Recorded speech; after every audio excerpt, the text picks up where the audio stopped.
Penrith. This is the last plot of land near to Queenstown MRT. And in fact, it has been more than 7 years since the last launch, which was Sterling Residences.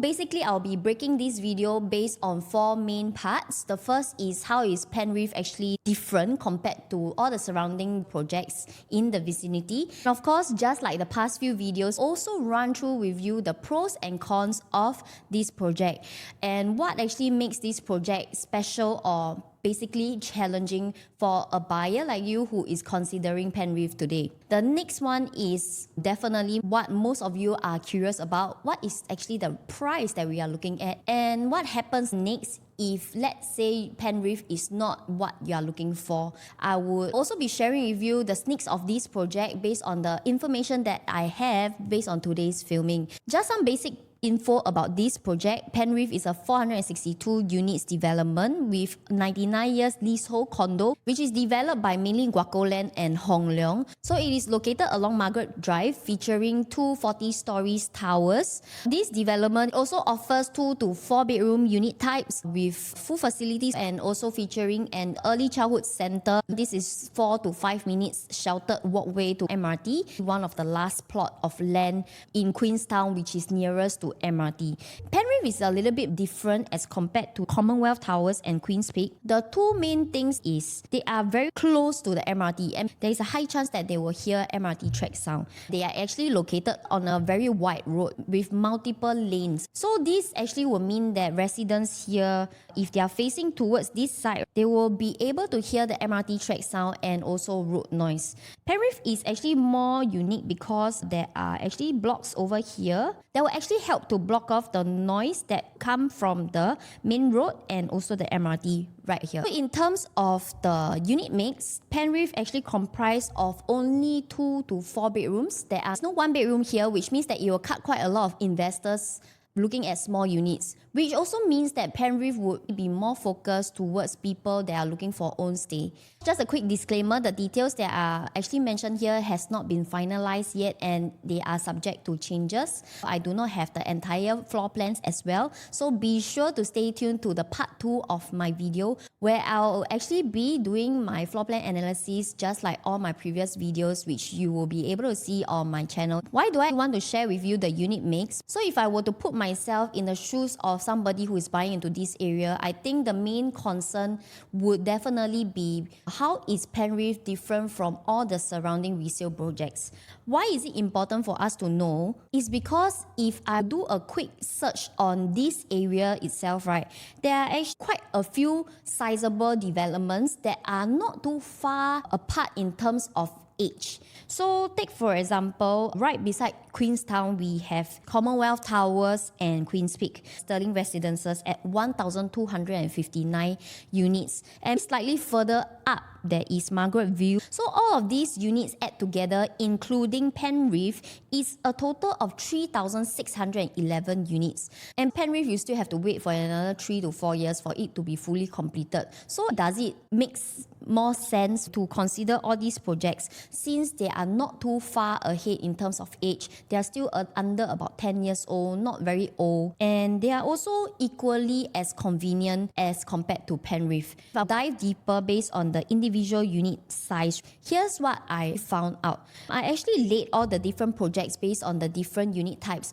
just to give you a fair comparison. Why I want to do so is because whether you are buying today and comparing between a resale project in that area versus Penrith, or whether you are planning to buy Penrith now and want to sell in the future, I think it is also important for us to understand how is actually all these surrounding resale projects going to impact you as a seller. So maybe let's take a look based on the individual unit types first. As what I mentioned earlier, Penrith has units ranging from the 2 bedrooms to the 4 bedrooms. I do not have the exact details to the individual units, but if I were to lay it out as compared to the other projects, I think we will have a lot more clarity as how it is going to impact us and what are the demographics that are buying into this area as well. Just a quick comparison between Penrith as compared to all the different projects, you'll realize that Penrith has actually smaller unit size as compared to all the past resale projects. If you have been enjoying my content so far, would you take a moment to subscribe to my channel so that you will be notified by my weekly content? Also, at the same time, I would like to invite you to join me on my Telegram channel to be part of my community, because this is where you get my opinions on the latest property news as well. So just like what I have mentioned earlier, the first thing that all of us will realize is Penrith does have smaller unit sizes as compared to the past resale projects. So with the size so small, I think the first question is, then doesn't it also mean that the resale projects surrounding will make better sense for you as a buyer looking at this area today? Actually, I have the same concern, which is why I break it further down into the individual unit size all the way down to the layout. Maybe I use a 2-bedroom as reference first. I broke it down further into the 2-bed 1-bath, 2-bed 2-bath, and 2+ study. I also share with you what is the median per square foot and higher per square foot based on the past 6 months, just to be really relevant in the data that we are going to actually look through today. So take for example Sterling Residences, which is the newest out of all these projects. The 2-bed 1-bath range from 624 square feet all the way up to 657 square feet. Moving down to the 2-bed 2-bath, the sizes start from 678 to 689 square feet, and 2+ study is 700 square feet all the way up to 786 square feet. Next, we also have Commonwealth Towers. In fact, all the individual units as compared to Sterling Residences is actually bigger in size. Moving on to Queen's Peak, which is the second newest out of these four. Queen's Peak's 2-bed 1-bath is 624 square feet. 2-bed 2-bath is actually 775 square feet.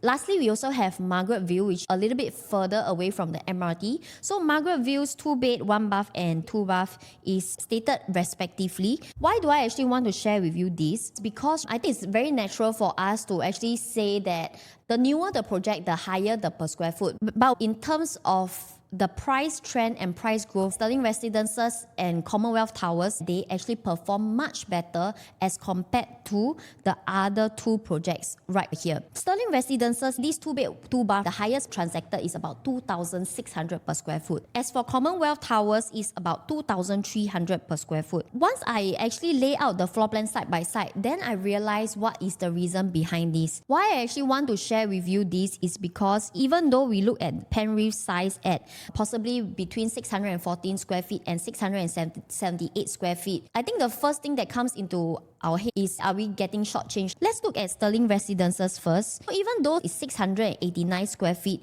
being one of the smallest unit size as compared to the rest, we can see that as you walk in, the kitchen is actually an semi-enclosed kitchen. This is something that the other three projects does not have. Based on the common bedrooms, they are able to fit in at least a queen size bed as compared to possibly Queen's Peak, even though it's 775 square feet, which is actually the biggest unit size compared to the rest, but the second bedroom can only fit in a single size bed.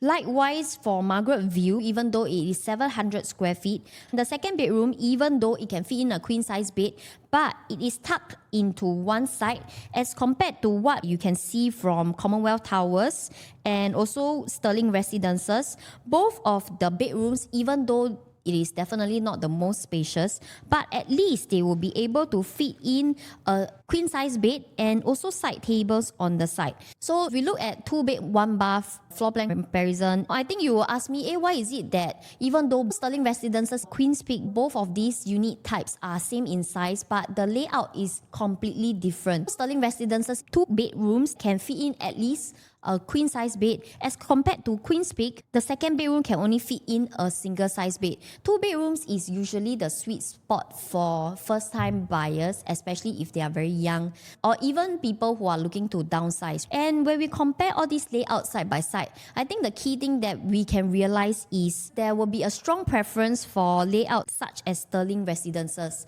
which is why when we look at the price trends, Sterling Residences, even though it is now the most expensive in terms of per square foot. It still has a higher sales volume only because of the layout. It is definitely much more livable as compared to the rest. Based on this floor plan analysis, I think it's very clear that even though the sizes are comparatively smaller as compared to the rest of the projects, it does not necessarily mean that you as a buyer will be shortchanged. Anyway, I'm on vacation now, but I look through the video, I only worry that you might be slightly confused. Apart from the layout, as compared to the resale options, it is important for us to also realize that when we think ahead, by the time Penrith TOP in 4 years' time, all these resale projects that I have compared here in this video would already be about over 10 years old. So I think in property sense that age gap still matters a lot, especially when buyers will be able to compare between the resale options versus something that is brand new,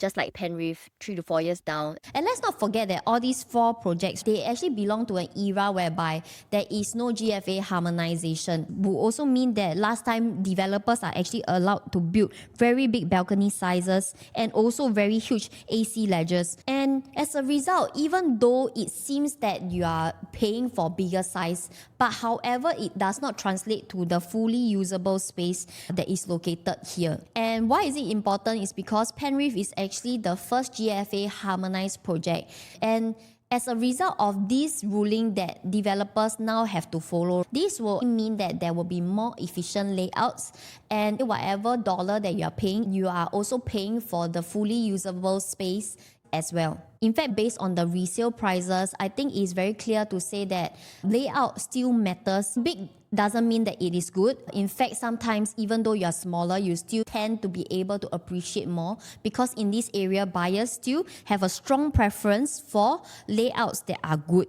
But of course, I'm not saying that Penrith will follow this floor plan, but it being GFA harmonized is already a very clear indicator that the layouts that will be provided by the developer will be much better than projects that was non-harmonized in the past. Even though because of its size, it translates to a higher per square foot potentially, it also does not mean that the resale projects is undervalued. Of course, based on today's analysis, I think the idea is actually quite clear, so I won't be doing all the individual layouts since there is no floor plans to compare for Penrith. You can stay tuned to the part 2 of my video where I'll actually be analyzing more based on the individual unit types. If you actually need detailed analysis with regards to the 3 or 4 bedroom, you can contact me via my contact method below. Last but not least, we also want to understand what's next after Penrith. Penrith is actually on this location. The rest that are going to possibly come up in the future is actually land plots that are much further away from the MRT. And because of that, I think that Penrith is possibly the cheapest and last to be near MRT. Why? Because even though all these lands are not being bidded yet, but if we take a quick reference based on the past GLS that has been done, it is already like a crystal ball that shows us what are the future prices going to be. Take for example, we have Bayshore, which is located in OCR. The land prices is actually about 1,388 per square foot. And also Chuan Grove, which is also in the OCR area, their per square foot is also quite comparable. At this price, it also means that developers will have to sell at average of about 2,700 to 2,800 per square foot. And this is what the future OCR region is going to be. If OCR were to launch at this price, what will all these lands that are going to be launched in the future going to price like if they are located in a more centralized location as compared to the last 2? This is not forgetting that in the recent RCR launches such as the Here at One North, the Ori of Katong, they all average between 2,005 to 2,750 per square foot. And while there are also the larger OCR projects that are further away from, such as Jayden, such as Elta in Clementi, such as Chuan Park, they have already transacted between 2,004 to 2,600 per square foot. With this trend, I will probably estimate Penrith's prices to be around 2,600 to 2,800 per square foot. for the much higher floors. Even with this price, I feel that it's still quite aligned with the current RCR launches that has already been transacted and buyers already accepted at this pricing. And also not forgetting that during the last launch, which was Sterling Residences, I actually remember that was the time that a sudden cooling measure was actually introduced. And there were so many people rushing to the show flat to purchase back then. And this was the last launch, which was 7 years ago. So now I feel that there is actually quite a huge pent-up demand for Penrith itself. Not forgetting that in Queenstown, there is the highest number of HDB transactions that have crossed $1 million, even $1.6 million. With this pool of HDB owners, I feel that there is a good percentage of people that will be looking into this project as well. Last but not least, let us look at Penrith's views. I got to credit this to PropNext project team as well, because they have done up this research. Between these 5 projects, actually Penrith has the best unblocked panoramic view. Last time before Penrith, Queen's Peak actually got to enjoy a very unblocked view because this is Queenstown Primary, very low in terms of the plot ratio. Definitely those that are of higher floors, they will be able to enjoy a landed view facing. But because Penrith is being built here, right, now most of Queen's Peak's view will be blocked by Penrith. Currently, based on the north side of Penrith, you will be looking towards the GCBA area, the heritage bungalows as well. Generally, quite a nice view. Credit this to PropNext marketing as well. This view over here is just based on estimates, but just disclaimer, it also depends on the floor level that you are actually purchasing into. Of course, the higher the floor level, the better the view. But I also got to remind you that even though Penrith has unblocked view of landed cluster, in the event where the GLS here is built, there is a chance whereby the mid-floor level units views will still be blocked because this development here, which is also a residential block, is estimated to be 24 stories. We still do not know when the GLS will be sold for this plot of land. Just to sum up, for Penrith, I think it offers very rare attributes in Queenstown, being just 4 minutes away from the MRT, but yet still not being located in an area where you will have a lot of traffic noise. Penrith also has north-south facing, which potentially will not have any afternoon sun, and panoramic views of the entire GCB area. As the first GFA harmonized project, I believe that the layouts here will definitely be very efficient and competitive as compared to the resale projects here. It also sits on the last residential plot that is very near to Queenstown MRT. In terms of future exit plan, I think there is still a ready pool of upgraders that comes from the $1 million HDBs. The preview for Penrith is actually on the 4th of October 2025. Targeted launch is estimated to be 18th of October. If you actually wish to view the show flat or have a very detailed analysis based on your objectives, you can reach out to me via my contact method below. Of course, we do not have a lot of the exact details in terms of the layout and the micro details. So be sure to tune in to the part 2 of my video where I'll be sharing more about my thoughts on this project. Don't forget to and subscribe to my channel, and I'll see you in my next video.